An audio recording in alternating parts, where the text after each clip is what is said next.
começando mais um Papo de Atleta, o podcast aqui do Sindicato de Atletas. Primeiro já agradecendo as nossas convidadas, apresentar rapidamente cada uma. Silvana Trevisan, como já disse antes aqui, dispensa muita apresentação, mas assistente social, pioneira no serviço social no futebol. Vou até pedir depois que você der uma passadinha rápida aí pelo como foi esse começo, como foi passadinha rápida, que assim, contar rápido 15 anos, 20 anos de história, né, é difícil. Muita coisa. E a Carol, que é psicóloga, trabalha no meio do futebol, hoje atende também, trabalha com o pessoal do Ibrachina, né? Então a gente vai falar um pouco sobre saúde mental do atleta, né? Um tema que cada vez se debate mais, mas ainda na prática eu vejo muito pouco. Então, primeiro, agradecer vocês por terem aceitado o convite. Então, começar com você, Sil. Como que foi, assim, por que você foi pro meio do futebol? Como aconteceu isso? Como que foi até chegar hoje, assim, rapidamente, mas não tão rápido, porque tem bastante tempo aqui. Eu vou resgatar bem lá atrás, em 1998, Eu Copa sei um do pouco Mundo, já da gente bater papo, mas... O Ronaldo Fenômeno teve aquela crise de estresse e chamou muita atenção do estado em que ele estava, né? Das cobranças, tal. E a gente começou a fazer uma reflexão, eu e minha amiga Regiane, que hoje está no Esporte Clube Corinthians, a gente falava assim, poxa, como é que é uma vida de um atleta? Suportar os problemas que muitas vezes vêm da família, aí consegue ter essa ascensão social muito rápida, e como lidar com todas essas pressões. E aí nós falamos, vamos pensar em fazer o nosso TCC sobre o serviço social. Aí fomos conversando com algumas pessoas falaram assim, olha, é um tema novo, é um tema que nunca foi explorado, acho que vale a pena. E aí o Esporte Clube Juventus abriu as portas para a gente fazer a pesquisa, fizemos a pesquisa, depois eu fui trabalhar no Corinthians e fiquei... Isso em que ano? 2000? Em 2001. Depois eu fiquei 5 anos trabalhando com saúde mental também. Aí fui para o Santos Futebol Clube, trabalhei também no Instituto Projeto Animar Júnior. Hoje eu dou assessoria, dei assessoria para o SCA Futebol Clube, para o Esporte Clube São Bernardo e dou assessoria também para o Sindicato de Atletas de São Paulo. Dá assessoria para nós aqui no nosso projeto no Expressão Paulista, o projeto que a gente tem que auxilia os atletas a se recolocarem no meio do futebol, né? O atleta fica sem contrato, procura o sindicato, então é um projeto que pode te ajudar com toda a base aí, desde o serviço social, psicólogo, médico, todo o treinamento de um atleta profissional para se manter. Nossa, conseguiu resumir muito bem, mas tem muita coisa que eu vou puxar daí ainda, mas tudo bem. Ótimo. Carol, e você? Como que você entrou no futebol? Como foi isso para você? Bom, eu sempre fui muito apaixonada por futebol, meu pai super apaixonado. Aí eu sou casada com um ex-jogador de futebol, na época ele jogava ainda, né? E com isso eu fui entendendo qual era o dia a dia do atleta, né? Nossos amigos sempre faziam parte do futebol. E esse olhar de trás do futebol, não das 4 linhas. Porque eu fui percebendo muito o que acontecia nesse pós. O que era a família do atleta, como era o funcionamento do atleta, o quanto a emoção fazia parte desse dia a dia e o quanto essa emoção ela era silenciada. Então, por que esse atleta agiu dessa forma no campo? Então, isso sempre me chamou muita atenção. Então, esse olhar me chamou, me jogou muito para essa questão da psicologia do esporte. Quando eu fui fazer a faculdade, eu era a única que estava fazendo faculdade para se formar e trabalhar com a psicologia do esporte. Então, desde a faculdade você já tinha essa ideia, já? Já. Quando eu comecei a faculdade, já foi com esse olhar do quanto a psicologia do esporte ela era necessária para esse espaço, né? E que era pouco desenvolvido, né? Entendi, não é. É que eu falo, ainda é muito pouco desenvolvido. Mas e aí, vamos lá, você começou lá no Juventus, e lá você conseguiu trabalhar, colocar em prática o que você estava pensando, o que você estudou, e como que foi isso? Qual que era a sua ideia? O que você quis colocar em prática diretamente? Foi muito interessante, porque eu era aluna ainda. Eu não podia assumir como assistente social, não estava formada. Mas o Juventus abriu as portas para eu fazer a pesquisa, e eles me pagaram para fazer a pesquisa e entender essa dinâmica de um atleta, que até então a gente falava muito sobre a questão, como é que é um alojamento? Esses meninos estão matriculados na escola, como é que é essa continuidade da formação escolar? E foi interessante porque eu cheguei, e realmente aquilo que a gente falava muito sobre a questão dos problemas educacionais dos atletas, eu cheguei e tinha vários atletas fora da escola. Tá, tinha atletas deixa eu te fazer uma pergunta para a gente chegar até antes, que aí é uma dúvida que, assim, quando a gente fala de serviço social, muita gente me pergunta.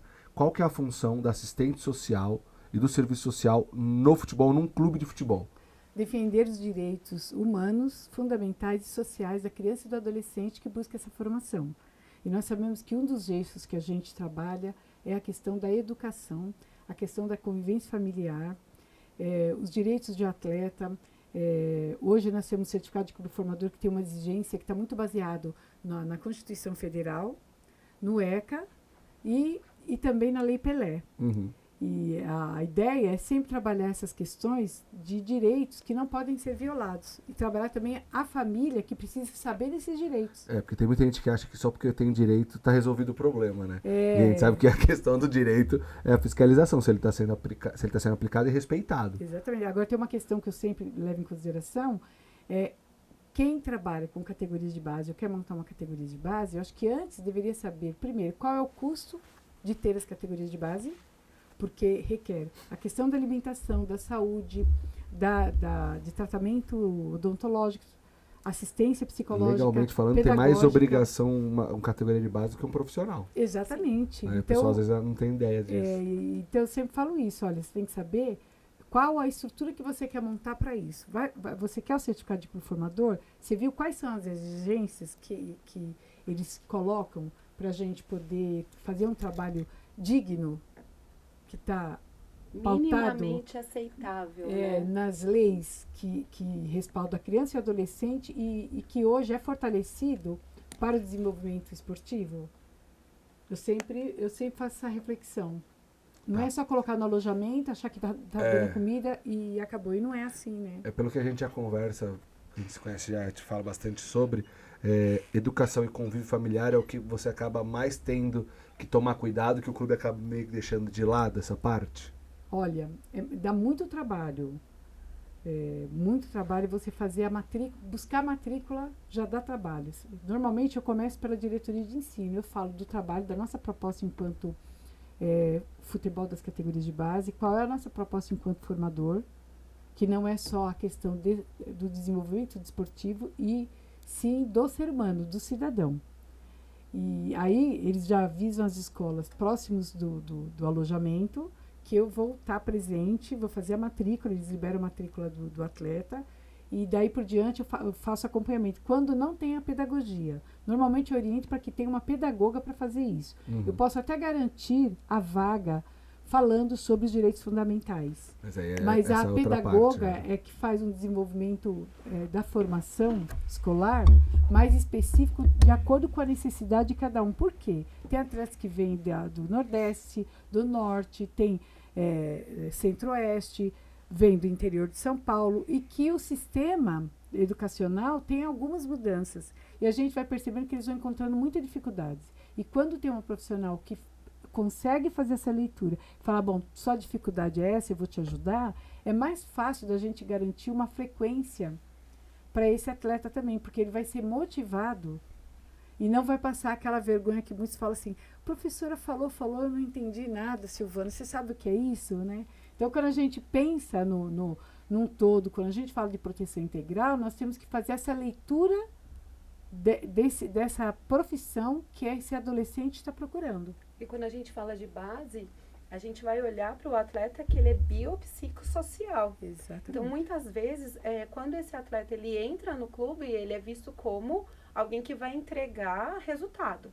E quando a gente olha para trás desse atleta, dessa criança, porque a gente está aqui falando de base. De base. A gente está falando de crianças, de adolescentes que estão numa base onde eles estão construindo uma série de fatores.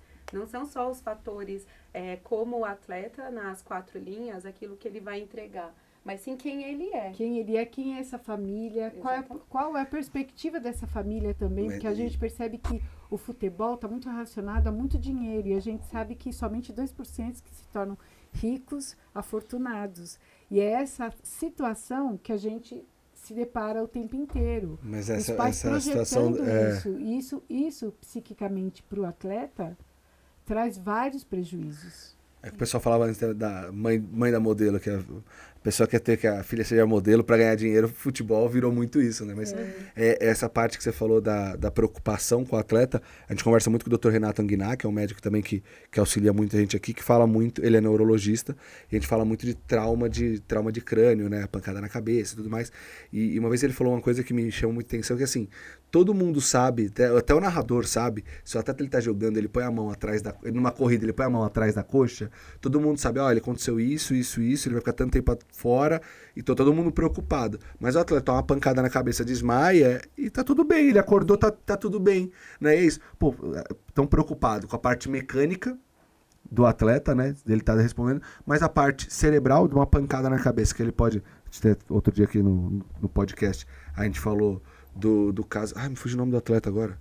Nossa, do caso do atleta do Palmeiras, jogou com meu pai até, que faleceu por conta da pancada na cabeça. Frazon? Não. Daqui a pouco eu lembro o nome dele.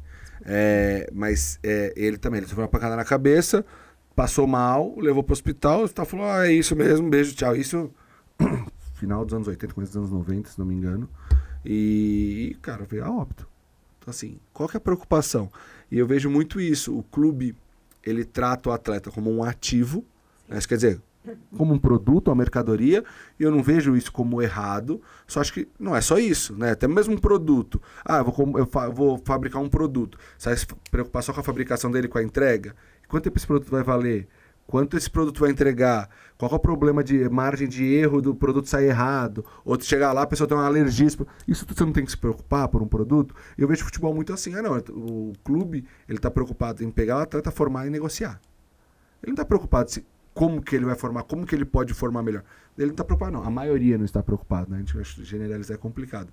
Né? Que você falou que objeto, né? você, a gente é um tava, ser humano. sim, E mais do que isso, um ser humano em desenvolvimento. E tem gente que está preocupada, são poucos, mas você falou do Ska, do Edmilson, que a gente conhece o trabalho muito pelo que você traz, mas também por ter contato com o Edmilson, que vê que tem uma preocupação diferente dos outros.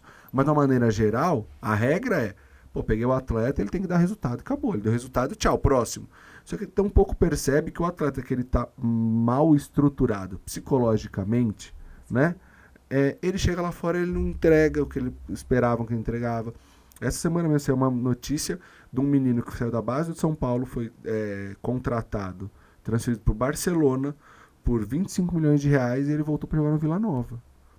Não é possível que um menino que era da base de São Paulo, que a gente sabe que é uma das melhores bases do Brasil, por mais que tenha tido algumas quedas aí de estrutura e tudo, mas ainda continua sendo uma das melhores bases do Brasil. Esse menino saiu para ir pro Barcelona sem nem jogar no profissional de São Paulo. Esse menino simplesmente não deu certo e volta para jogar no Vila Nova, na segunda divisão do Campeonato Brasileiro. O que aconteceu? Não é normal. Ele não deixou de saber jogar futebol. Muitas vezes, aquilo que o exame mostra, ok. Então, por exemplo, um atleta demonstrou que sentiu a coxa, como você deu o exemplo. Ele vai ter um exame, o médico vai chegar e vai falar assim, esse atleta não pode jogar, ele está lesionado, ele vai para o departamento médico, vai ser cuidado pelo fisioterapeuta, pelo médico, e ali ele tem um cuidado. Quando a gente olha para a questão mental do atleta, olha, eu estou com um atleta, esse atleta está em burnout, por exemplo. Ele vai precisar ficar isolado um pouco, manda ele um pouquinho para casa, deixa ele tá com saudade da família. Se chegar e falar assim, cara, ele tá com saudade da família, opa, ele já não tem força para jogar. Sendo que a saudade, ela tá inerente à pessoa.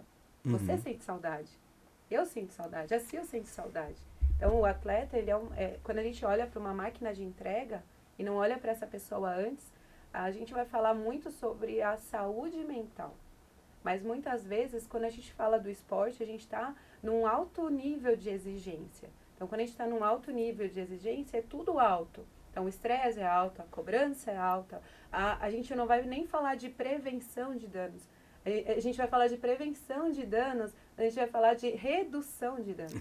Dano vai ter, né? Não tem como ter prevenção. A gente vai fazer a prevenção, mas não tem como falar, olha, garantir, você vai sair ileso. Não. O futebol e qualquer modalidade esportiva, ela vai trazer esse alto índice de cobrança. E o quanto a gente pode chegar e falar assim, olha, esse atleta, ele precisa ser visto, a questão psíquica dele, mentalmente falando, ele está numa exaustão. muitas vezes o médico consegue mostrar que existe uma exaustão física. Muscular. Exatamente. Mas quando existe uma exaustão mental... É isso, a preocupação é outra. A gente põe a culpa no psicológico. Ele não tem psicológico. Né? Agora, lembrei aqui, Wagner Bacharel, o nome do atleta. Até mandar um abraço. Eu cheguei a falar com os filhos dele, que eles têm um Instagram lá que fala um pouco, que vira e mexe, eles estão jogos do Palmeiras, tudo. Mas o Wagner Bacharel foi atleta do Palmeiras, que acabou falecendo. Ele não estava no Palmeiras, quando ele faleceu, ele estava jogando no Paraná. Agora eu não vou lembrar todos os dados, mas aconteceu isso. Mas até dessa parte, ô Sil, da parte da educação, quão importante é a parte da educação para o atleta, na formação, para chegar e virar um atleta profissional diferenciado, um atleta profissional que vai dar muito menos problema, né? Pensando em investimento, né? Não é muito lógico que se você tiver uma pessoa que vai ser educada, não falando educada de educação, educada de educação formal, né? Exatamente, da educação escolar mesmo, né? Como que esse atleta vai entregar diferente no profissional? Como que você vê isso na prática que você teve de tanto tempo já no futebol e de tantos atletas que a gente encontra, que a Silvana não pode estar aqui na recepção do sindicato. Passou 10 atletas, 9 e ela já encontraram com ela por aí. Por aí, é assim mesmo. Eu sempre falo que a educação, ela amplia as nossas potencialidades. Eu falo sobre a questão interpretativa. Se a gente pensar que tudo que você lê, você consegue absorver e interpretar, você vai ampliando o teu cérebro e vai buscando outros conhecimentos também para poder te fortalecer nas tomadas de decisões. E eu falo sempre isso para os atletas. Quanto mais você estudar, quanto mais você ler, quanto mais você interpretar, quanto mais você desenvolver a parte lógica, por exemplo, da matemática, você vai criando mais segurança para tomar as decisões dentro do campo também. E tem outro fator também, que é um fator social que eu debato muito com eles, é que é uma profissão que a aposentadoria é precoce. E a hora que eles precisam fazer a transição para outra atividade laboral, se eles estiverem com o ensino médio completo ou com a faculdade, eles vão estar muito mais bem estruturados para fazer uma opção legal para a vida deles. E o que eu percebo também, porque eu trabalho com o projeto Expressão Paulista, que os atletas que não teve uma formação adequada no período da adolescência, eles têm mais dificuldades de pegar e voltar a estudar. E eles trazem essa relação para mim. Eu quero fazer uma faculdade, mas eu fiz um ensino fundamental, 6 meses em cada lugar, e eu não tinha vontade de estudar também, tudo isso me prejudicou. Então, quando eu falo sobre isso, eu falo também com a família. Porque não adianta o atleta ficar dentro de um alojamento e somente os profissionais que estão ali cuidarem deles. Na verdade, até uma vez eu falei para uma mãe que o artigo 217 da Constituição fala que é dever de todos, não é só de um ou de outro. E a família, o que eu sempre percebi, quando a família tem uma educação diferenciada, ou o pai tem um ensino médio completo, fez uma faculdade, ele não fica somente pensando no rendimento do atleta. E a gente percebe que as famílias que investiram pouco na educação deles mesmos, os pais, eles falam assim, mas ele não quer estudar, eu também não gostava de estudar, então ele tem que se dedicar ao futebol. A gente vai vendo que são famílias mais difíceis de a gente trabalhar. E aí eu vou trazendo essa outra reflexão. Olha, como é que teu filho pode melhorar mentalmente para tomar decisões dentro do campo? Através da educação, de ler um livro. Mas né? você não acha que vem muito bem assim dos pais? Sou pai também, então já faz pouco tempo ainda, faz poucos anos, mas eu já vejo isso que assim, o que faltou pra gente, a gente acaba tendo uma maior ansiedade que o filho não passe por isso. Então eu vejo assim, muito passa pelos atletas, a grande maioria vem numa família humilde, numa família que não teve uma situação financeira bem estabelecida, aí vem no futebol uma possibilidade de ter uma situação financeira melhor, enganado na situação da televisão, da mídia, que mostra só o pessoal ganhando milhões aí. Então olha e fala, não, se ele for jogar futebol, ele vai ganhar dinheiro. Então assim, ele não vai passar o sufoco que eu passei quando eu era jovem, quando eu comecei, ou quando eu construí minha família. E eu vejo que fica muito nisso, tipo assim, na parte financeira. Não, isso aqui dá dinheiro, futebol dá dinheiro. Não, qualquer profissão dá dinheiro, né? Mas não, futebol dá dinheiro, porque chama atenção. Então eles olham e falam assim, não, vai jogar futebol que você vai dar certo, se você der certo você vai ganhar dinheiro. Fica muito uma coisa meio vinculada a isso. Eu acho que quando os pais têm uma condição que assim, não, a situação financeira não é tão precária, é uma situação diferente, mas você vai falar assim, você pode jogar futebol, mas você pode também fazer outra coisa. Claro que isso vem também com o estudo dos pais, né? A grande maioria que vai ter uma condição um pouco melhor porque estudou um pouco mais. Essa é o normal do mundo, né? Que consegue fazer uma interpretação melhor da realidade do Brasil. Isso é muito interessante, né? E da realidade da formação de atleta. E uma das coisas que eu vi muito, que o atleta, e entra muito na área, porque eu falo que eu não consigo trabalhar sem a psicologia. A psicologia me dava um grande suporte quando eu identificava alguns fatores que prejudicavam o desenvolvimento do atleta, dentre as quais a família. Eu sempre olhava, não era só a família que estava ali pressionando, é a comissão técnica que precisa de resultado, é na escola que ele precisa entender, ser bom aluno. Existe também muito preconceito dos professores em relação aos atletas. Eles acham que porque eles são atletas, eles têm que ser o exemplo de tudo na escola. Mas isso é só aqui, né? Tudo. A situação porque eles encontram milhões de Unidos dificuldades para desenvolver essa atividade deles. E aí, e a dificuldade, como eu falei para você agora há pouco, eles saem da cidade deles e vão pegar outro ritmo educacional, outra formação educacional. Isso é um prejuízo. E normalmente quando eles relaxam um pouco, aí a coordenação, a diretoria chama a gente e não medem as palavras. Então eles se olham muitas vezes e falam, poxa vida, em volta de mim só tem pessoas que cobram. Eu não estou sendo bom jogador porque meu pai me cobra e a comissão cobra. Eu não sou bom aluno, né? Eu não sou muitas vezes bom filho porque eu fico chateado com meu pai e respondo. E tem outra situação também que eu trabalhei muito, foi a questão da alienação parental. E o quanto isso prejudica psicologicamente um atleta. Pai e mãe que se separam e um fica falando mal do outro e o atleta falava assim para mim, olha, eu não sei para que lado que eu vou, eu gosto da minha mãe, gosto do meu pai, mas minha mãe falou isso do meu pai. Eu já fazia o seguinte, eu trazia a família para mim, passava para a psicologia trabalhar esse atleta, porque era óbvio que a gente já identificava a tristeza dele, de falar sobre esse conflito familiar, o quanto estava prejudicando, e ele falava assim muitas vezes, olha, se eu ficar morando com a minha mãe, meu pai vai ficar chateado. Se eu morar com meu pai, minha mãe também. Quer dizer, olha que decisão que ele tem que tomar, e às vezes ele tem 14 anos, 12 anos. Como é que é isso, né? Então a psicologia tem uma ambivalência muito grande, né? Porque a gente está falando de um adolescente, levando em consideração um adolescente que pode se alojar, a gente está falando de um adolescente com 14 anos. E aí, a partir de, 14 anos, é isso, né? A partir de 14 anos. E aí a gente vem naquela aquela ambivalência que eu sou cobrado como um atleta profissional, porque, em geral, na teoria a gente entende que tem uma evolução por categoria, mas o nível de cobrança não é um nível de cobrança para a categoria, é um nível de cobrança de resultado. Eu tenho que vencer por vencer. Então, quando ele vai para o contexto escolar, ele não se sente um estudante, porque quando a gente fala de campeonatos, o Campeonato Paulista, por exemplo, ele assume bem o tempo ele tem os jogos aos sábados, mas ele tem os treinos, tem uma série de coisas. Então, muitas vezes ele falta. Então, como que ele vai fazer nessa questão dessa falta? Então, ele não é um estudante efetivo, onde ele tem uma rotina igual um estudante normal. Tudo para ele é anormal, tudo para ele é atípico. Ele tem uma família que acaba sendo atípico, a cobrança, porque muitas vezes ele sai do jogo, o pai, ele não acaba não sendo pai.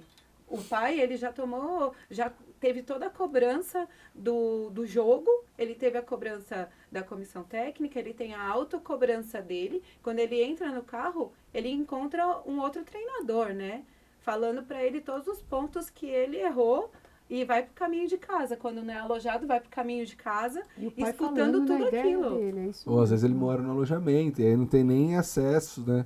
E essa parte que você falou da cobrança na categoria de base, eu acho absurdo. Eu conversei muito com a Sil já sobre isso, as coisas que ela passou, que ela me contou, falando, pra mim é um absurdo, porque pela lógica, se a gente é um país formador de atleta, a preocupação na categoria de base é formar o atleta, não é dar resultado. Mas aí você pega os treinadores, e aí, claro que não é culpa dos treinadores, mas por conta do sistema assim, o treinador que ganha, ele sobe de categoria, ele tá no sub-15, ele vai pro sub-17, então assim, se ele não ganha, normalmente ele não é visto dentro do clube, então ele exige que ganhe. Mas calma aí, você tá exigindo que o atleta ganhe, mas não é para formar? Então assim, eu acho que teria que ser uma coisa muito mais definida pelo clube. Nossa função aqui é formar. E agora, outro dia eu vi isso em algum clube falando, até o dirigente do clube, E me chamou muita atenção até a postura de que assim, ó, a gente não tá aqui pra ganhar. A categoria de base não é pra ser campeão. É pra formar atleta pra... eu vi o Muricy falando isso. O Muricy dando uma entrevista em algum lugar, não lembro agora, em algum podcast que ele deu uma entrevista, e ele falando, hoje, a categoria de base de São Paulo não é pra ganhar título, é pra formar atleta pro profissional. E eu vou lá, ele tava falando que até a função dele, e eu vou lá em Cotia falar isso pros caras, ó, não, mas o título, eu não quero saber de título, vocês estão aqui na Cotia, é pra formar atleta pro profissional, é pra isso. Então é isso, então, isso tem que ser colocado de verdade em prática. O clube é formador? Então é isso, não tem que ganhar. Ah, mas o atleta... Não. O atleta tá cansado, ele deu uma estafa psicológica ou estafa muscular, ele tem que descansar, ele tem que ver a família dele, tem que conviver familiar. Como que tá a educação? Ele tá estudando? Ele tá indo bem na escola? Ele não tá indo bem. Por que ele não tá indo bem? Às vezes não vale a pena diminuir um pouco o ritmo de treino, a quantidade de treino, para ele poder focar mais nos estudos. Pô, a gente é adulto, eu falo por mim. Eu começo a treinar, daí, pô, voltou minha pós-graduação, aí as minhas filhas estão tendo uma outra atividade à noite, eu já não consigo dar a mesma atenção pro estudo, ou o estudo vai ficar em segundo plano, ou a parte de treinamento vai ficar em segundo plano. Mas não é atleta. Com 14, 15 anos. Pô, eu tenho quase 40, não tenho essa idade psicológica, mas não é atleta de 14, 15. Tem uma questão também, sabe, Guilherme, que eu levo muito em consideração. Eu fazia as atividades com os pais, as reuniões, e eu sempre falei sobre uma situação que sempre me chamou a atenção, que é o filho invisível. São os filhos invisíveis. Quais? O filho atleta, que o pai pega primeiro no colo o atleta e depois pega o filho. Se precisar, eu pego o filho, mas ele não percebe. Mas ele pega o atleta no colo. E os irmãos dos atletas. Uma vez eu atendi um jogador profissional que falou assim para mim, Silvana, você tem como atender meu irmão, orientar ele? Aí eu olhei e falei assim, claro, vou marcar. Aí eu cheguei pro irmão invisível, perguntei assim, você tá com 24 anos, tal, o que você fez até agora? Ele fez nada. Eu falei, mas por que você não fez nada? Você não gosta de estudar? Você tem alguma pretensão? Aí eu vou te orientando. Ele falou, não, minha vida inteira, minha família só ficou correndo atrás do meu irmão e da bola. Ninguém nunca olhou para mim, para perguntar o que eu queria fazer. Eu fui tocando. Agora eu tô com 24 anos, tá todo mundo me cobrando. Isso para mim foi um aprendizado, Guilherme, muito interessante, que aí eu comecei a ver, e nas minhas atividades com os pais, eu falava exatamente sobre isso. Como é que está a sua filha mais nova? Como é que está seu filho mais velho? Eu tirava um pouquinho desse cenário só do filho atleta, que os pais queriam só falar sobre ele, para a gente ver como é que estavam os irmãos, como é que estavam os irmãos também. Qual era a proposta de um projeto de vida para os outros irmãos também, que não tinham dom nenhum para o esporte. Foi uma experiência muito legal que eu levo até hoje. Então, toda vez que eu atendo um atleta profissional que me traz isso, eu falo assim, nossa, o caso se repete em todos os lugares. Eu tenho um irmão de 20 anos que não quer saber de nada. Tem um irmão que só vai para balada. Tem uma irmã que... E isso tem muito a ver com quando o filho está nas categorias de base, a gente passar isso para a família. E outra situação que eu também sempre falei muito, e uma vez até um pai me interpretou mal, e eu falei, não tem problema, você vai me entender porque eu entrou no futebol há 6 meses, eu estou há muitos anos. Que eu falava assim, seu filho assinou o contrato de formação, legal. Só que o valor não é um valor baixo, eu trabalhei em grandes clubes, mas ele não tem condições de sustentar toda a família. Então, eu vou dar uma sugestão para os pais, para todos os pais que estão aqui, que o filho assinou o contrato de formação ou contrato profissional com 16 anos. Não abandone a sua atividade laboral. Continua a sua vida normalmente. É uma criança que está ganhando dinheiro, mas não é isso. Não virou arrimo de família. Do pai, da mãe, da irmã, do irmão, de todo mundo que está dentro de casa. Não é o papel dele. Ele não tem estrutura para tudo isso. Segundo, muitas vezes, quando fecha um contrato ou profissional ou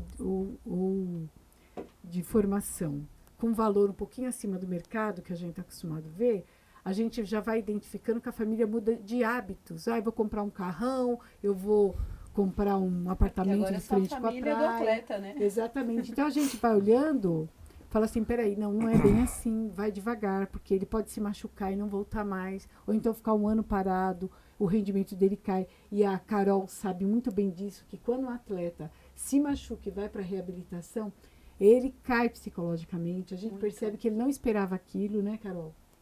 E muitas vezes a gente vai percebendo nessa questão da lesão, inclusive, ele tá... É a forma em alguns momentos, não é uma regra. Em alguns momentos é a forma que ele entendeu que vai ser aceito o momento dele parar um pouco. Dele respirar, né? É, dele respirar.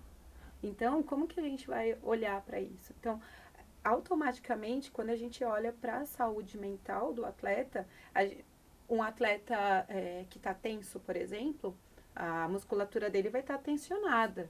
Automaticamente, a probabilidade dele se machucar vai ser maior. Então, se a gente consegue entender e acolher o que está deixando ele tenso, ele vai sentir mais facilidade, ele vai entender, opa, peraí, que aí a gente vai falar sobre autoconsciência. Mas eu acho muito interessante que a gente fala e o pessoal às vezes acha que não, esse é o problema do atleta de futebol no Brasil. Não, não é. É o problema do atleta no mundo. Semana passada ou outra semana eu estava vendo uma matéria sobre o Shaquille O'Neal e me chamou muita atenção, que assim, o Shaquille O'Neal hoje é bilionário, tem uma vida financeira super tranquila e você vê ele falando muitas coisas legais, assim, até para outros atletas, para o pessoal que está começando no basquete nos Estados Unidos, de como eles têm que tomar cuidado com a parte financeira. E eu não sabia o porquê. E eu vi que a história que a primeira vez que ele ganhou $1 milhão, não sei se ele já, coloca que ele assinou na NBA, se foi contrato de patrocínio, de material, o que foi, mas ele ganhou $1 milhão, ele saiu do treino, ele passou direto numa concessionária da Mercedes e comprou uma Mercedes de $200 mil para ele. E chegou em casa, chamou o pai e a mãe e falou, olha o carro. Estava o pai em casa, chegou e falou, olha o carro que eu comprei. Ele falou, também quero um. Ele falou, tá bom, entrou no carro, levou o pai. Comprou uma Mercedes igual pro pai. Voltou. Que voltou, chegou a mãe. Falou, também quero um. Ele saiu com a mãe, falou, pegou um igual com a mãe. Ele foi. Aí chegou, que era o irmão. Ele foi lá, pegou o irmão e foi lá e comprou 4 Mercedes no mesmo dia. E no dia seguinte a gente do banco ligou e falou, sua conta tá não sei quantos mil aqui negativa. Ele gastou mais de $1 milhão em um dia comprando 4 carros. E aí no dia de imediato ele foi lá e contratou uma empresa para cuidar da carreira financeira dele, porque ele falou, calma, eu ganhei $1 milhão, gastei em um dia, alguma coisa errada tem, mas é isso, tipo assim, não é errado, mas tem que tomar muito cuidado, porque poderia ser o caso, ele virou um super astro no basquete, mas ele poderia no dia seguinte ter estourado o joelho e ter se tornado uma outra carreira, né? Eu acho que a exigência que se dá hoje para os atletas é uma coisa muito bizarra. Não sei se vocês viram ontem, o filho do LeBron James infartou, teve uma parada cardíaca. O moleque tem 18 anos. Desculpa, você pode falar o que você quiser. Se um menino de 18 anos tem uma parada cardíaca jogando basquete, alguma coisa errada tem. Não é normal. Entende? Mas qual que é o nível de exigência que eu vou botar desse menino, que é o filho do LeBron James? E aí? Até que ponto você está disposto a forçar seu filho? Né? Sendo pai, eu penso, eu não quero isso para minhas filhas. E aí a gente vai olhar toda essa pressão, tudo que está acontecendo. O que tem por detrás? É o que você mesmo está questionando. O que tem por detrás? Quais são as crenças que ele, como filho de alguém, ele está carregando? Né? E muitas vezes a gente não consegue olhar esse todo, que é a questão do biopsicossocial. Cara, o que eu estou carregando? O que está por detrás de tudo isso? Eu lesionei. O que está por detrás dessa lesão? Sabe? Será que eu tenho... muitas vezes a gente vai falar do medo, e o medo, ele é natural. A gente tem algumas emoções que, principalmente no futebol, ela não é muito bem aceita. A gente vai pensar que o medo... você está com medo. Não, o medo, ele me protege. Se eu não tiver medo, eu vou olhar para o abismo e eu me jogo dali. Por que eu não me jogo? Então, o medo, ele vai me bloquear para eu me defender. Ou eu fujo, ou eu paraliso. E eu vou paralisar para quê? É uma autopreservação da vida. O medo, ele é a autopreservação da vida. E, às vezes, o atleta, ele tem medo do sucesso. Ele tem medo de dar certo. E se eu não der certo? E quem está acolhendo esse pensamento? Eu nem vou falar essa fala, porque muitas vezes ele não consegue falar. Muitas vezes ele está guardando isso para ele, e aí ele vai mandar toda essa emoção que ele está sentindo para um outro espaço que ele é politicamente aceito. É muito complicado. Mas deixa eu fazer uma pergunta que eu ia fazer no começo, mas o papo vai indo, né?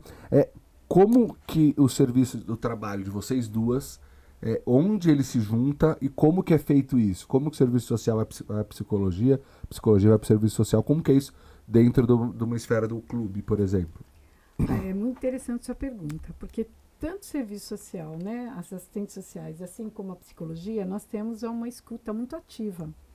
E essa escuta ativa nos dá a possibilidade de fazer algumas interpretações diante da queixa que o atleta traz para a gente. E eu sempre falo que a queixa do atleta, que ele acha que é a principal, nem sempre é a que realmente está trazendo algum problema para ele. Sim. Isso é muito interessante. Então, quando eu trabalho com a psicologia, eu vou e faço acolhimento, e normalmente eu aplico uma anamnese social. A anamnese social também, que é uma das técnicas que a gente utiliza, me dá um perfil socioeconômico, um perfil social do atleta, dessa família. Anamnese, para explicar assim, é um relatório que você faz com base... São perguntas que nós fazemos sobre a vida do atleta e da família. De onde ele veio, como ele veio, o que significa o futebol para essa família, qual é a formação desse pai, da mãe, qual é a configuração familiar dessa família, se é pai e mãe que moram juntos, se são separados, se são famílias homoafetivas, como é que é essa formação, se ele tem mais irmãos, você se puxa a não tem. capivara do atleta, deixa bem claro, você pega tudo. Saber quanto que a família, qual é a renda per capita dessa família, se ele mora num território que é um território muito vulnerável, e tem duas situações que apresentam também, às vezes mora num território muito vulnerável, ele é mais agressivo, por proteção. Isso ele leva no campo também, a gente vê muito. E tem outros também que moram em territórios vulneráveis e que são mais cautelosos, Aprenderam a ser mais quietinho para não se meter em problema. Então, assim, quando você obtém todos esses dados, você vai entendendo um pouquinho o comportamento do atleta.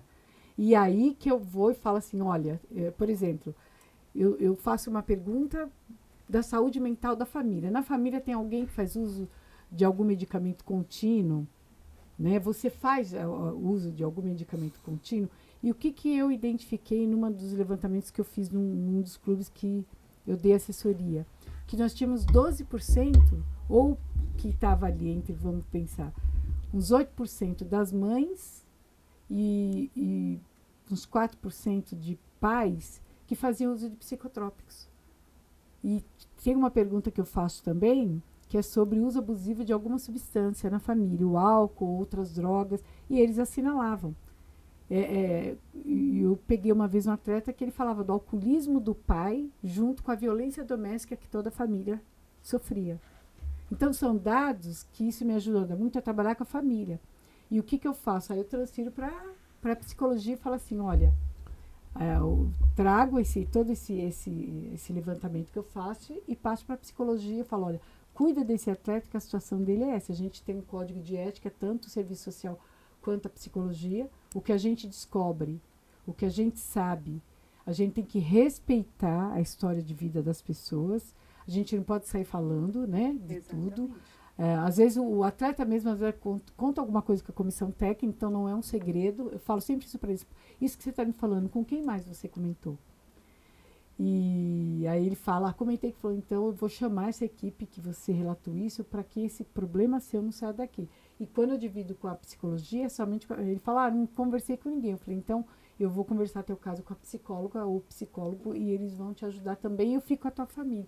E aí eu chamo a família para fazer essa intervenção. Já teve pais que eu internei, já teve pais que eu mandei para tratamento no CAPS. Eu já encaminhei mãe para CAPS, que precisava cuidar da saúde mental e ela abandonava toda, ela ia 3 meses, parava. Então, assim, dentro é aquilo que a Carol fala, que por trás desse número nas costas, essa posição no campo, tem um ser humano. Nossa, então, a nossa profissão vem para humanizar aquilo que o futebol mercantilista não enxerga, que cuida somente como produto. Se a parte mental da pessoa não está bem, como que a parte mecânica vai estar? Então, e aí esse é a grande questão quando a gente fala sobre o serviço social e o serviço psicológico no clube. Porque a gente tem ainda muito, culturalmente, a questão do homem não chora, por exemplo. E aí, como que a gente vai trazer um adolescente, né? Porque aqui a gente está falando do ser humano, né? Exato. A gente está falando, não, o atleta, o ser humano vem antes do atleta. E aí a gente olha para ele e fala, putz, como é que ele vai ficar, como que a gente vai lidar e como a gente comunica, porque é o que a Sil falou, nós temos o sigilo como trabalho nosso, ele permeia e muitas vezes a gente precisa chegar para o atleta e falar, olha, isso que você está conversando, a gente precisa levar para frente. Por quê? Porque se eu não comunico um treinador, e sempre o atleta sabe, se a gente for levar, né, para alguém acima, o atleta sabe que isso vai acontecer, tá? Olha, essa é uma questão que a gente precisa levar para o treinador. Porque se você não tiver bem emocionalmente, como você vai conseguir entregar? Só que a gente ainda tem culturalmente uma dificuldade, mas isso é do esporte. Tem algumas coisas que são do esporte e, ao mesmo tempo, a gente está levando a passos que nós gostaríamos que fosse um pouquinho mais rápido, mas respeitando esse espaço, né? Respeitando esse momento. E, aos poucos, na minha experiência lá no clube, eu sou muito grata, assim, à comissão técnica que nós temos, porque eu consigo ter um fluxo de conversa muito bom. Às vezes o próprio treinador chega para mim e fala, Carol, olha, tal atleta, eu descobri que tal atleta está acontecendo tal coisa. Você pode conversar com ele? Então, muitas vezes, a gente tem esse fluxo de comunicação. Ó, dá uma conversada com tal atleta. Aí vai conversar, aí vem o que a Sil fala. Poxa, tem um por detrás da família, que ele está mais apático no treino, e aí o treinador consegue perceber quando não vem nas nossas atividades e a gente percebe. Porque o treinador, ainda mais na categoria de base, ele tem esse papel de educador, né? Educador, é assim que eu vejo também. É isso, assim, você tá vendo um menino de 14, 15, 16 anos, menino do nada, tá mais nervoso, tá mais apático, alguma coisa aconteceu. Sim. Eu acho que os bons treinadores de categoria de base são os que percebem isso e levam, né, para os que têm condição, né, de ter uma comissão técnica, de ter completa, de ter isso de verdade, levar isso para alguém, falar, como que eu vou segurar isso, né? E eu acho que essa parte, até a minha parte, né, como advogado, a parte legal, né, o pessoal acha que os cuidados do atleta é só ele jogar. Aí, como que o atleta tá jogando se ele não tá recebendo salário? Que é uma coisa que a gente, como sindicato de atletas, briga muito. O salário do atleta tá atrasado. Ou ele não sabe se ele vai receber em dia ou não. Ele recebe um mês certo, aí fica 45 dias, os meses de 45, 60, de 90 dias. Como que esse cara vai desempenhar 100% a função dele se ele não sabe se no final do mês ele vai ter dinheiro para pagar as contas que ele tem que pagar?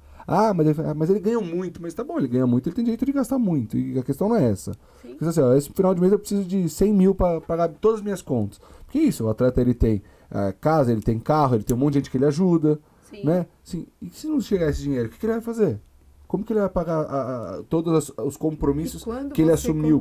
Você contratou com aquele valor que você sugeriu também. É isso. Então, como é que você banca isso? Olha, vem pra cá, vou te pagar 100 mil por mês. Tem uma discussão que eu faço. Porque nós podemos. Depois, cadê? Tem uma discussão. Você deve ter ouvido falar, porque era no Santos. O Leandro Damião, quando ele foi pro Santos ganhando 900 mil por mês, se não me engano. E ele tava há 6 ou 7 meses sem receber salário. E ele entrou com um processo e o advogado juntou um pedido de justiça gratuita, que é para quem não tem condição de arcar com os gastos da justiça. E todo mundo caiu matando nele. Gente, o cara tá 6 meses sem receber salário. Você não sabe qual é a condição financeira desse cara. Mas ele tem um salário de 900 mil. Mas ele não tá recebendo. Como você vai falar que esse cara tem condição de pagar alguma coisa? Ele pode ter? Pode. Pode ser que com os 900 mil que ele recebeu o primeiro mês, ele guardou tudo. Pode ser. Mas se ele tá 6 meses, 7 meses sem receber salário, como que você vai falar que esse cara tem condição financeira de fazer alguma coisa?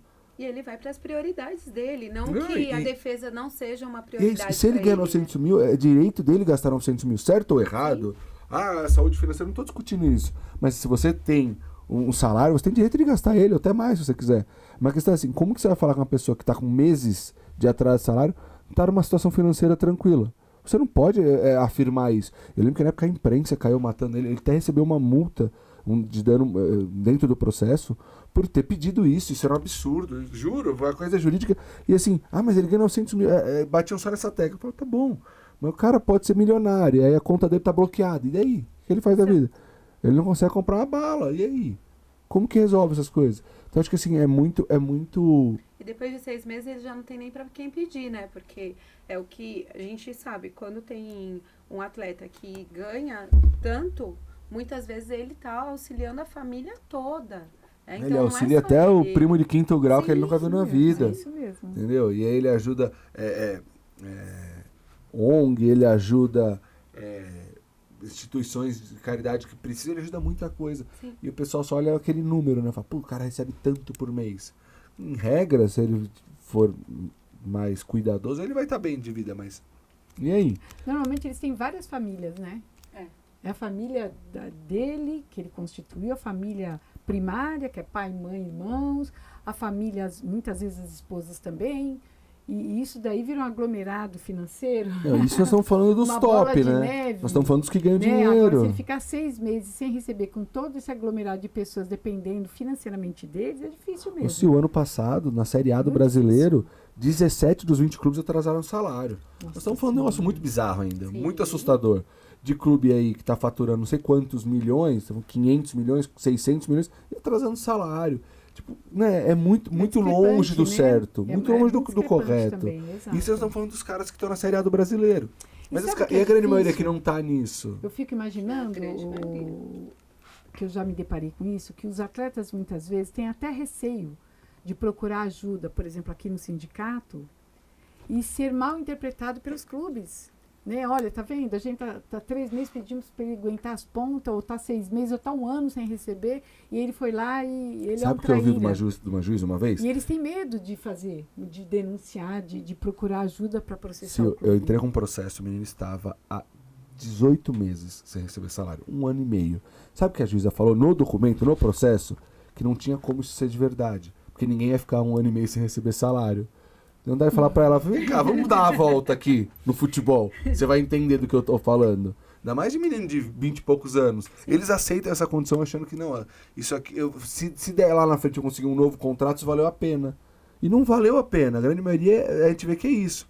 Mas você fala, até anotei aqui pra falar, você fala de atletas que estão numa condição que não estão, que não estouraram. O Rai, que é um amigo nosso, você conhece, que jogou na Portuguesa e tudo, teve destaque na carreira, mas uma vez ele me falou, Gui, eu joguei 10 anos como profissional. Uma vez, outro dia eu parei pra fazer as contas, dos 10 anos, 3 anos eu não recebi salário. É salário que eu tive que entrar com processo. Falou, cara, E é muita 30% da minha vida profissional eu não recebi salário.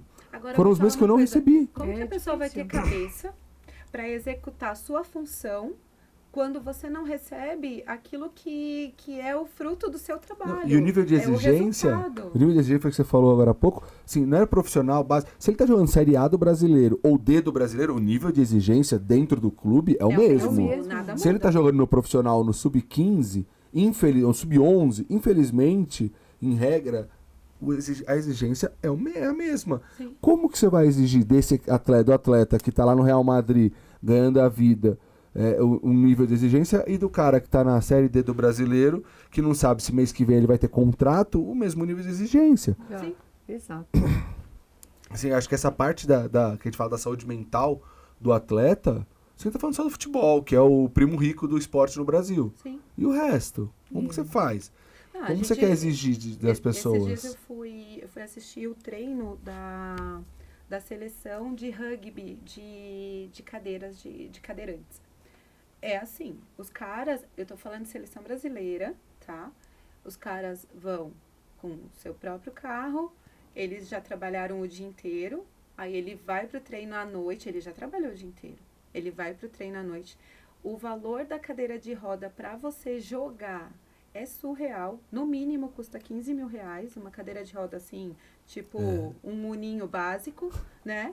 E o cara Tira do bolso. tira do bolso. Tira do bolso. Porque é uma cadeira de roda, é pra ele. Por Aham. causa do tamanho dele, por causa das dimensões de corpo que ele As tem. especificações de segurança também, porque assim, rugby é um esporte violento mesmo, de Sim. qualquer jeito é violento. Sim. Tem E que tomar aí muito cuidado. você vai... Como é que você vai fazer? Será que é um esporte que fica acessível a todos? Não. Porque se o cara, no mínimo, precisa... Porque a chuteira dele custa 15 mil reais, né? Se a gente parar pra pensar que a cadeira de roda é aquilo que leva ele para o esporte... Então, é muito... a gente fala do futebol, realmente é o primo rico, mas quando a gente fala sobre outras modalidades, tem muita coisa. Não, se você for pro para-atleta, então é isso. Como que o cara faz pra chegar pra treinar? Aí já, se o cara não anda de cadeira, se a pessoa tem, né, cadeira de roda, em muitos lugares ela não consegue chegar. Tem transporte público chegar. Não chega. Não Se chega. tiver o carro adaptado, tudo bem. Se Sim. não tiver, Não, se você tiver Nós que usar não temos uma transporte sociedade público. Mas você imagina, o cara chega pro com treino. acessibilidade, né? Ele É. chega pro treino. Ele tá com o carro, ok, vamos pro melhor cenário. Ele tá com o carro adaptado para ele, ok, legal. Ele tá com a cadeira de roda dele, quem vai tirar ele? Também. Aí também tem a cadeira de roda dele, que ele já está numa cadeira de roda, e ele tem que tirar a cadeira de roda que está no porta-mala. Quem vai tirar? Ele? É, então tem que pensar também. É muita coisa. Se ele tiver alguém da família, eu falo sempre da rede de apoio, ótimo. Se não tiver, ele vai ter que pagar alguém para poder ser o acompanhante dele. Então, eu acho que tem tantas variáveis no esporte, em todas as modalidades, que precisa ser discutido. O que me deixa triste, né, é o quanto o atleta brasileiro não é reconhecido. Né? O quanto a gente precisa fortalecer mais isso no Brasil. Sim. E, assim, sensibilizar as pessoas que querem investir em todas as modalidades, que nós estamos falando de um ser humano. A verdade é essa. Que dentro dessa conjuntura social que a gente vive desde que o Brasil foi descoberto, quantas desigualdades e violências foi sofrida para formar o povo brasileiro. E que nós estamos pagando esse preço até hoje. E que quando você percebe que existe o interesse para o esporte, e a gente pensar que as políticas públicas brasileiras no esporte também são deficientes demais, que precisava até investir muito mais, que acredito que tem vários talentos que estão escondidos aí e que poderiam talvez até estar seguindo um caminho melhor que é o esporte, a gente identifica que a gente não conseguiu esse resultado porque o atleta não é valorizado. Eu brinco muito que existem esses contos aí, essas histórias infantis, que o atleta é considerado, dentro da fábula da cigarra e da formiga, a cigarra, né? A gente tem uma condição de achar que a pessoa trabalhadora tem que agir como uma formiga, servindo só uma rainha, fazendo só aquilo de uma forma sistemática, sem ter essa sensibilidade de enxergar que o outro é diferente, que ele pode se tornar um profissional da arte, do esporte, da cultura, né? Mas assim, a gente vê isso muito nos atletas. Que a gente tem muito preconceito ainda de quem fala, quero ser atleta, porque não quer trabalhar sério. Não, mas outro dia já faz um tempo ser atleta isso. É um trabalho tão sério que eles abandonam toda a infância e adolescência para ver se vai virar atleta. Para tentar conseguir se tornar um profissional. Ele deixa muita coisa. Às vezes ele não está no aniversário da família e ele é atleta 24 horas. Exato. Se você é um cara que é, sei lá, é um jornalista, você é jornalista naquele momento e quando você vai para casa, você é você. Então, se você quiser, você vai fazer o que você quiser. Agora, se você é um atleta, você é atleta 24 horas. Você dorme, não pode nem comer o que você quer, você não tem que dormir a hora que tem que dormir. Você sabe que eu tenho uma experiência com isso muito interessante. Um atleta renomado e estavam concentrados lá no clube que eu trabalhava e eu percebi que ele não estava legal, indo para lá e para cá. E quando está concentrado, a gente conseguia enxergar várias coisas. Aqueles que estavam de bem, brincando, e aqueles que estavam mais tensos. E eu chamei, falei assim, tá tudo bem? Tô te achando tão tenso hoje, é o jogo de amanhã? Ele falou, não. A minha irmã mais nova, minha favorita, vai casar hoje e eu não vou no casamento dela, porque eu não posso sair da concentração. Ele falou assim, e eu tenho as fotos da família, se você ver, eu só tenho fotos da família com 14, 15 anos nas férias. Eu não consegui ir nos aniversários, não consegui ir no aniversário da minha mãe. Então, eu só assisto essa situação. A gente vê essas eu não coisas, participo. E é diferente. Então, às vezes a gente olha, fala assim, poxa vida, você vê quanta dedicação para dar um resultado que às vezes beneficia um grupo de pessoas e menos eles também. Eu nem consigo falar tudo que a gente está anotando. Violações de direitos que o atleta sofre desde as categorias de base até a vida profissional é gritante, né? E viola os direitos de convivência familiar, que é o mais importante. Você tem atletas que às vezes vêm da Bahia, vêm de Manaus, vêm de outros estados, e que no meio do ano deveria estar visitando a família, que é o que pede. Ele tem direito à convivência familiar. E às vezes o clube olha e fala assim, não vou pagar uma passagem para a Bahia, porque do nível de cobrança, não é meu papel, assim. Cobra a família. Aí a família fala assim, como? Que eu dependo do Bolsa Família para alimentar os demais. E eu não tenho condições de comprar uma passagem que custa R$3.000. Você entende? Você vai vendo tudo isso, enquanto o pessoal não conseguir entender e ler um pouquinho sobre o que é desigualdade, qual o perfil socioeconômico desses atletas e que a lei preconiza, é mais fácil eles violarem. Então. Porque é difícil você pegar um grupo de pessoas que estão investindo no futebol de enxergar essa fragilidade que está ali na vida daquele adolescente. Eu vou até falar 2 passagens que eu lembrei aqui. Uma você falou do atleta não ser visto como profissional. Uma vez deu uma entrevista, a Rafaela, a lutadora de judô, campeã olímpica e tudo, e ela tinha sido assaltada. Ela já era campeã olímpica, tá? Campeã, não sei se é medalhista olímpica, eu não vou lembrar agora, mas... e ela foi assaltada lá no Rio. E ela falou, eu ouvi, tá? Ela falou, o pessoal acha que só porque a gente não trabalha e é atleta, que tá tudo bem roubar a gente. Nossa, assim que ela falou, eu falei, você não trabalha. Pensei, né? Como assim você tá falando que você...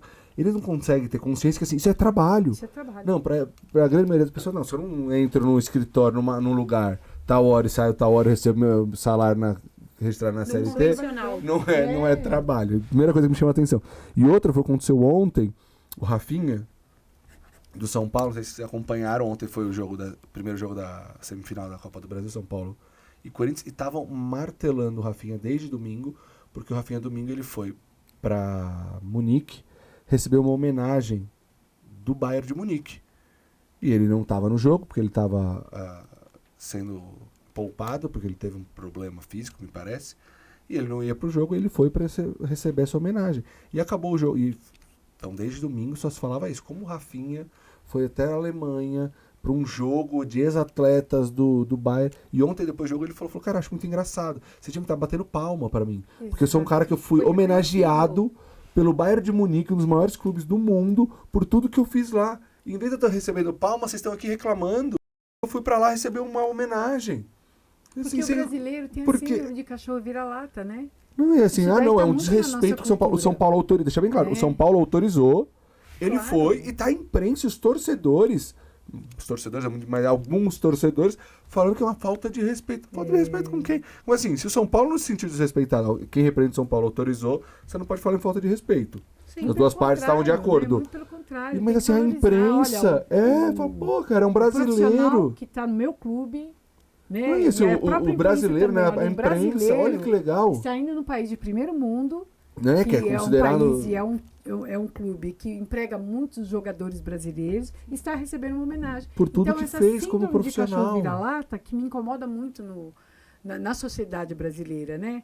Você vê, a gente tem que ter orgulho e, na verdade, a reação Eu foi acho que outra. vira mais uma inveja. Tipo assim, como assim o cara vai pra Alemanha receber uma homenagem e volta? Tipo, Por isso que é interessante devolver a pergunta. Aonde eu te desrespeitei? né? Aonde está o meu desrespeito por você? Né? Então, eu acho que quando a gente começa a devolver essas perguntas e botar a pessoa para pensar, você começa, opa, peraí, faz sentido. Que é muito do que a gente vai falar sobre a questão de evolução mental. Se a gente olhar para a evolução mental, olhando também para essa questão da síndrome do vira-lata, opa, peraí, para eu me preparar fisicamente, a minha questão física, eu preciso ter um comportamento onde eu vou me comportar entendendo que eu preciso me dedicar ali. Chegar no nível de rendimento adequado, né? Sim. Para que ele possa servir o mercado brasileiro e lá fora também. Sim. Eu sempre pergunto, eu faço uma pergunta para os jogadores no final da minha anamnese. Qual clube que você quer estar daqui a 5 anos? Tal, brasileiro. E clubes internacionais. E eles sempre trazem, né? Sim. Então, fala assim, para chegar para um clube brasileiro, você vai ter que passar por várias etapas dentro do desenvolvimento esportivo. Categoria sub-14, 15, 16, 17, né? E 20. E tá aí. E para chegar a realizar o sonho, que é jogar num time internacional, quais são as condições que você acha que você precisa para chegar até ali? Então, isso que você fala de evolução mental, é tão importante eles estarem preparados para isso. Como que você faz a transição? Eu falo muito sobre mobilidade social. Eu falo assim, o que é mobilidade social? Olha, é aquela mulher que é diarista ou homem que é um auxiliar de serviços gerais e que ele quer amanhã ser professor. Ele vai continuar fazendo as mesmas coisas? Não. Ele vai ter que estudar, ele vai ter que saber quais são as etapas que ele vai cumprir ou ela vai cumprir para chegar a se tornar aquele outro profissional diferente do que ele quer hoje. E os meninos também. Eu falo, para você sair do sub-15 e ir para o 16, 17, você vai ter que passar por esse processo. Você não pula por causa da sua idade. Não. Você vai chegar lá, você vai ser dispensado. Aí eu falo, se for só a idade. Qual é a estrutura na configuração social que você está buscando, que você quer buscar, e quais são os caminhos que você vai ter que percorrer. Mas aí eu acho que falta muito do clube, para clube, entender um pouquinho o que é o futebol. Porque muitos vão para o futebol, para clubes de futebol, e eles não sabem, Guilherme. Vê se eu estou errado. Quando você está trabalhando no mundo corporativo, em regra, uma empresa boa, pelo menos, ela vai chegar para você e falar assim, para esse ano eu quero que você faça isso, isso e isso, aprenda isso, isso e isso. No futebol ninguém fala o que se espera do atleta. Nem na categoria você está no sub-15, daqui 2 anos você está no sub-17. Para você estar no sub-17, você vai ter que estar fazendo isso, sabendo o que é isso. Ninguém faz. Você pede para alguém. Ninguém exige o que deve ser exigido. O manual que precisa ter para apresentar para o certificado de formador. Você pede para fazer o manual de formação de atletas, por cada categoria. Qual é a proposta do sub-15 que vai transitar para o sub-17, do 17 vai para o 20, do 20 vai para o profissional? Você percebe que eles têm dificuldades. Então, isso que você está falando é muito sério, é uma coisa que eu questiono muito. Se você não sabe para onde ir, qual que é o caminho? Caminho. E, de repente, você não consegue atingir seus objetivos porque você não tem ninguém que descreve esse caminho como tem que descrever, respeitando a questão emocional, fisiológica, social. Se você não consegue fazer essa leitura, você não consegue olhar o adolescente. O adolescente passa por várias mudanças. As pessoas acham que é fácil trabalhar com adolescente que gosta de futebol. Não é, né, Carol? Não é, muito pelo contrário. E quando ele percebe que dentro daquela instituição que ele vai aprender não tem uma sequência de elevação, olha, eu vou passar por essa fase assim, eu atingi todos os meus objetivos enquanto fundamentos, aí eu vou para essa fase que eu vou estar mais maduro e o meu treinador, a comissão já sentou comigo e quer isso de mim, para eu poder transitar para sub-17, sub-20. Quando não se tem isso, eu falo sempre isso, os gastos do clube, dos clubes, são enormes. Claro.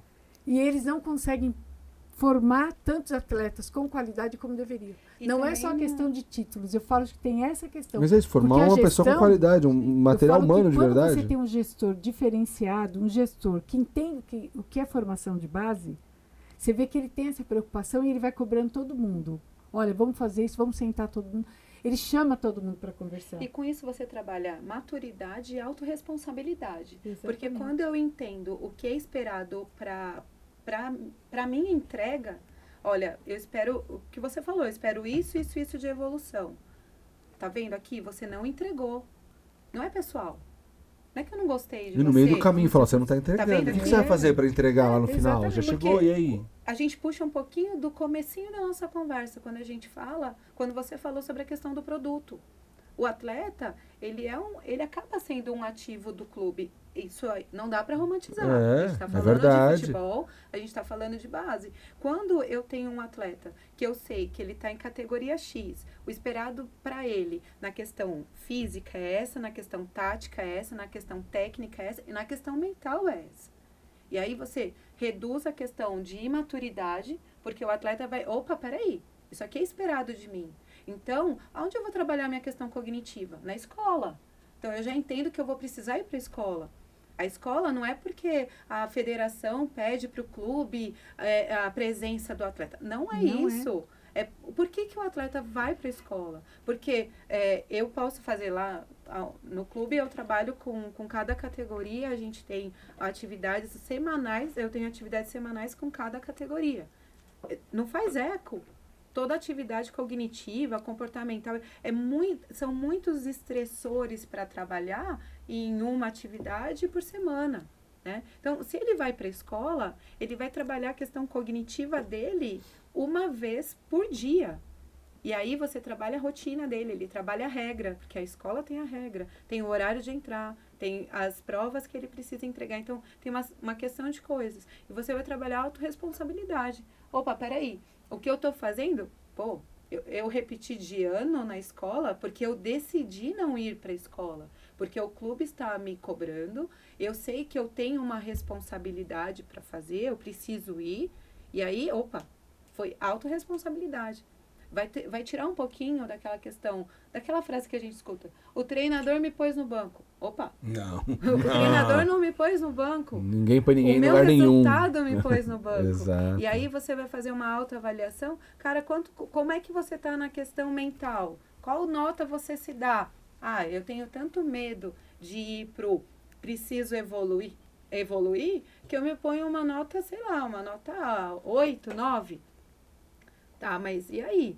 Já rolou convocação para você na seleção da sua categoria? Que aí a gente está falando de resultado, tudo bem. Mas se você está se dando se você tá se dando uma nota 10, você não tem nada para evoluir na sua categoria. Então quer dizer que você é o melhor na sua posição nessa categoria. E a gente vai muito para profissionalização, né? Eu vejo um monte de clube aí no Brasil se diz clube formador, e a formação quer dizer que o atleta vai ficar pronto para, se tudo der certo, ser transferido para o estrangeiro, porque querendo ou não tem mais dinheiro que aqui, então é meio lógico. Mas quantos clubes obrigam os atletas a aprender inglês e espanhol? Porque vamos lá, estamos falando de um esporte coletivo. Sim. Nada é mais importante na coletividade que comunicação. Se você não tiver comunicação, você não consegue interagir e entregar o que se espera, comunicar o que se espera, né? E aí você sai do Brasil e vai jogar na Espanha, na Itália, na China. Todo lugar você fala inglês, pelo menos.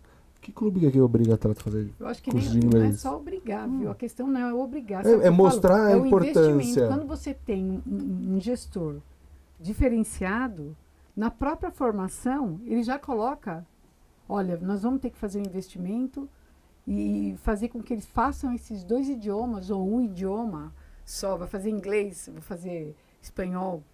Na minha opinião, se o cara quer negociar, quer formar um atleta para ele ir embora, inglês e espanhol, ele tem que saber. Porque a pessoa que fala inglês e espanhol, ela chega lá, ela não vai ter tanto problema com o que não fala. Essa é a lógica. O cara chega lá, só sabe falar português, malimar. Aí chega lá, até ele entender o que estão falando com ele, demora 4, 5 meses. E 4, 5 meses, às vezes, ele fez um contrato de 1 ano. Ou nem isso. Ele teve um contrato de 5 anos. Mas se 1 ano ele não der resultado, não der a resposta que se espera dele, tchau. E aí? No começo do podcast, você falou sobre um atleta que era de São Paulo e que foi para Barcelona. Você imagina por que o rendimento dele caiu e que ele voltou e optou pelo primeiro clube que apareceu. Aí você chega lá em Barcelona, você tem que falar, nem espanhol, é catalão. É catalão. Eu vou falar bastante por causa do meu mestrado. Exatamente. Cara, é muito difícil comunicar com eles. E aí? Isso, e principalmente se ele não tiver um nível educacional legal, ele talvez encontrou algum tipo de preconceito. Se é uma pessoa negra também, encontrou ainda mais barreiras pela frente. Isso daí é uma série de fatores que faz com que o rendimento caia mesmo.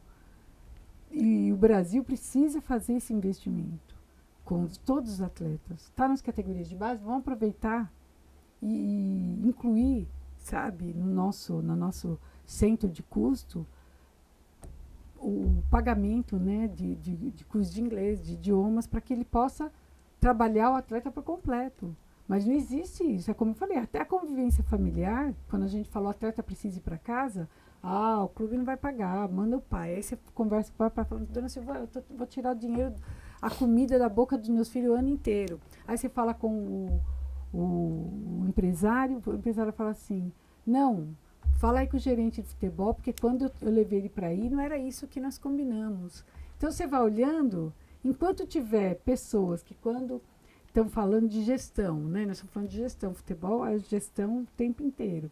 Estamos falando de categorias de base, essas pessoas que são envolvidas aí, que são os cabeças pensantes, que dão a ordem, que dão a canetada, eles precisam ampliar mais, de uma forma sistêmica, qual é o papel deles.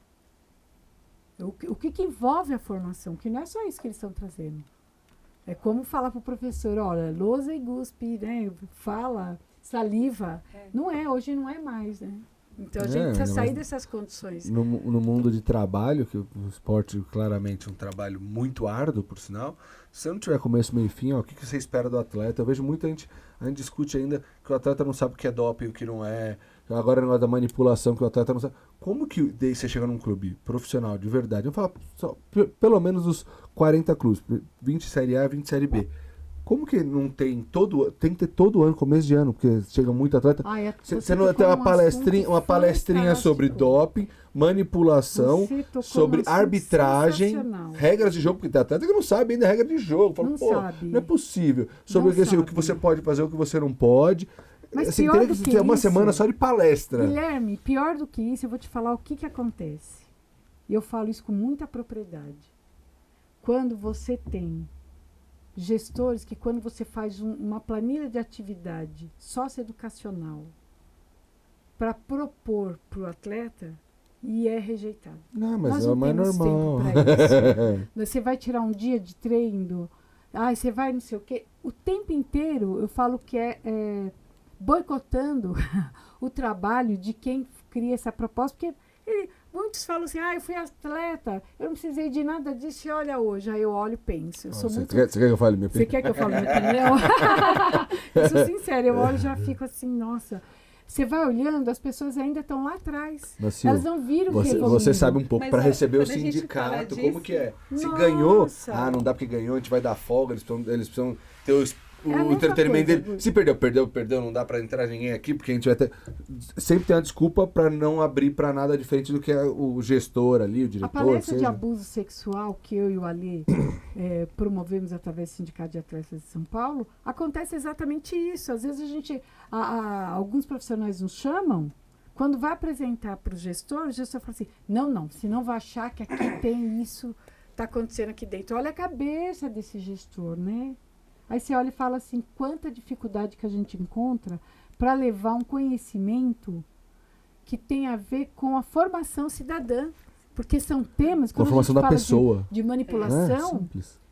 Fala de valores manipulação, que você traz são pro valores. atleta. Eu não posso vender a minha mão de obra dessa forma, Sim. né? Eu não posso vender um trabalho em grupo. Quando você fala da questão do abuso sexual, você não está falando somente de que isso acontece no esporte. Você está falando que começa em casa muitas vezes. Sim. Às vezes é alguém que passou que você pode ajudar. Exatamente. Né, da manipulação, a gente dá palestra sobre manipulação, cara, desde 2015. O Mauro, nosso diretor, dá palestra sobre manipulação de resultado em todos os clubes, menos na Série A do Campeonato Brasileiro. Porque não abrem. E aí você pega a situação do Santos, do Bauerman, que é público, que ele falou que ele não sabia que aquilo era manipulação. Mas sabe por que não sabia? Porque nunca falaram. Que não sabia mesmo, pode ser, que nunca falaram pra ele a respeito. Sim. E como nunca falou a respeito? Porque o clube não acha importante abrir pra isso. Ele acha importante, o cara tá treinando, jogando. É isso, é só a parte mecânica. Essa parte biológica do atleta tem que estar boa, né? Se ele não tá com febre, ele vai pro jogo. Mas ele tá com depressão. Depressão, Dantes. Depressão não é doença. Depressão, ele resolve Ele não tá vendo, né? Exato, Depressão a gente não tá vendo, né? Então, Não, assim, mas depressão é fraqueza, ansiedade é fraqueza. A gente entra muito ainda nesse espaço, sabe? De olhar e essa questão, ele pode prestar atenção. Quando você vê uma transmissão de jogo, é muito comum. Eu comecei a prestar atenção em transmissões para escutar o quanto aparece isso. Não, a questão psicológica é muito falada em transmissão. Muito falada. Muito falada em transmissão. Mesmo. Só que quando a gente efetivamente vai trabalhar o psicológico, aí como é que é? O quanto a gente tem essa liberdade Qual o espaço de que vocês têm para trabalhar? Entregar, olha, o psicológico aqui aconteceu Sim. assim, assim, assado.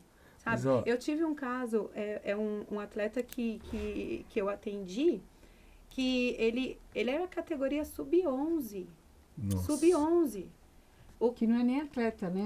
Não pode chamar de... É um educando, né? Porque não é um atleta. Atleta é a partir dos 14 anos. Mas ele faz já a função de rendimento do atleta. Ele já treinou 3 períodos, se deixasse pela cabeça ele tá num do pessoal. clube grande, ele recebe o salário, porque é engraçado, né, que alguns atletas me chamam de tia.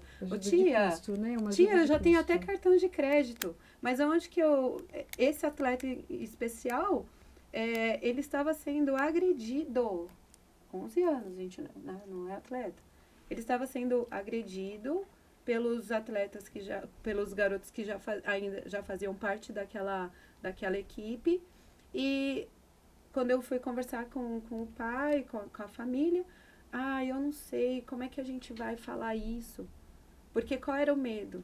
De levar essa situação e o garoto ele ser dispensado do clube. E da liberação, né? Que eu falo isso também. Eles têm muita dificuldade de falar o que está acontecendo, porque eles falam assim, eu vou ser liberado. Se a comissão técnica... Então, a gente está quebrando essa barreira. A gente acaba sendo o porta-voz dos atletas, o Serviço Social e Psicologia, de trazer essa temática para eles. Você está falando sobre alguns temas, todos os lugares que eu trabalho, eu sugiro levar o Dr. Fernando Solera. É um grande companheiro meu. E pessoa sensacional, ele fala assim para mim, maravilhoso. olha, eu acho bonito, ele é uma pessoa tão humilde, um profissional tão humilde. Ele fala assim, Silvana, teu pedido é uma ordem. E eu brinco, eu falo assim para ele assim, não, professor, o pedido é na mesma fonte que você tem de conhecimento, que é o ser humano. O ser humano precisa saber o que é doping, precisa saber o que acontece. Não tem espaço para nada. E no a futebol. família precisa saber que elas também fazem uso de substância para os filhos, quando eu falo que estão com dor, que é proibitiva. E foi muito legal, porque o último trabalho que eu fiz no Esporte Clube São Bernardo, dessa assessoria que eu dei, teve pais que falaram assim para mim, nossa, eu dou tal remédio, que eu não posso falar o nome, constante para ele, eu não sabia, e o filho está no sub-17. O risco. Não, eu falo, Né? você acha que só vocês não têm espaço? O jurídico, o mundo jurídico não tem espaço. Eu estou com um caso de um atleta agora, que ele estava num clube aqui em São Paulo, foi emprestado para um clube de Brasília, e chegou lá, antes de assinar o contrato de empréstimo, ele foi para o treino. Ele sofreu um trauma na face, o rosto dele afundou a cara dele, e agora tá o processo. E de quem que é a responsabilidade? Eu falei para ele, não sei, o juiz que vai discutir. Porque como que o clube chega lá, o atleta, e manda treinar sem assinar um contrato? Sem assinar um contrato. Mas é isso. Mas ele vai ter treino, como ele vai ficar sem treinar? É isso Então, mesmo. assim, calma lá. Assim, E ele não dá consegue se espaço. defender. Não, tem que resolver a parte jurídica. Não, pode resolver. E o isso. atleta não É consegue tudo assim. se defender com receio. Peraí, eu já comecei e vou falar que não vou no treino porque eu não tenho um contrato. Não, Então, pro atleta fala assim, opa. Ficar comigo. ele vai vamos falar que eu tô assumindo- dando migué. E aí ele Como é? assume essa responsabilidade e o outro não assume o seu dever. De falar, não, eu sou empregador, fui eu que pedi para ele treinar antes. E como é que qual é a minha responsabilidade? Não, o pregador, mundo- se ele fosse responsável, ele fala, não, você não vai treinar não, você vai lá É um assinar. mundo muito Você vai resolver opressivo. outras coisas O futebol antes. é um mundo muito opressivo ainda. Existe muita opressão, desde a formação de base até o profissional. Essa situação do resultado, é tudo pra ontem. Mas, gente, vamos lá, já temos bastante tempo de papo, tava já tão vamos bom, ter né? que encerrar, mas a gente vai voltar a nos falar, com certeza. E pedir para vocês deixarem aí uma frase, alguma coisa, alguma indicação do qual a importância para os clubes acordarem para a assistência social, para o serviço da psicologia, para que isso reverbere um pouco. Quem sabe a gente está conseguindo mudar um pouquinho já, acho que a gente já consegue algum resultado, né? Interessante, viu, Gui? Porque realmente está mudando. Hoje nós temos 60 assistentes sociais nos clubes de futebol. Quando eu comecei em São Paulo não tinha nenhuma, eu fui a primeira. Então a mensagem que eu tenho para passar é que os profissionais das ciências humanas e sociais são necessários para trabalhar para a criança, para o adolescente e também para o atleta profissional. Porque o atleta profissional também tem situações que na minha profissão fiz muita atuação. Então é de suma importância pensar em humanizar o futebol. É uma frase que eu sempre falo há 20 anos. Precisamos humanizar o futebol. É isso. Ótimo. E você, Carol? Eu acho que esse olhar do humanizar o futebol acaba validando quem é esse ser humano que está atuando, né? E com isso, quando a gente fala sobre... Acho que hoje é importante a gente deixar claro o papel do psicólogo no clube. Porque muitas vezes eles acreditam muito na questão do psicólogo clínico. Não é uma intervenção que a gente vai fazer. A gente vai olhar o quê? Para a saúde mental daquele atleta e da comissão técnica que está inserida naquele clube. Que muitas vezes a própria comissão técnica também está no momento de cobrança, de ansiedade, de lidar com todas as questões que permeiam o futebol. Então, qual é o papel do psicólogo no esporte? É compreender a saúde mental nesse contexto. A gente conseguir trazer, auxiliar na questão cognitiva, na questão do comportamento e na questão da emoção. Então, o papel do psicólogo, ele funciona junto nessa engrenagem, né? Ele não é alguém que vai... ele trabalha junto com todos, é um todo que a gente vai trabalhar. Então, junto com a questão social, é o quanto esse atleta ele é de verdade biopsicossocial. Então, acho que esse que é o recado que eu queria deixar. Ótimo, ótimo. Então, agradecer de novo vocês. Sil, Carol, muito obrigado. Que a gente vai ter muito mais papo para falar e deixar para você que está acompanhando a gente. Você que às vezes é atleta, pai de atleta, se o clube não fornece isso, vai atrás. Não precisa esperar do clube, né? Eu acho que você pode ir atrás individualmente, esperar o sistema, que o clube, que a confederação, a federação vai exigir, vai atrás, né? Às vezes você consegue resolver isso e ter uma melhor carreira, uma melhor vida. Então deixar só esse recado para todo mundo, agradecer quem acompanhou a gente aí e até a próxima. Abraço. Obrigada.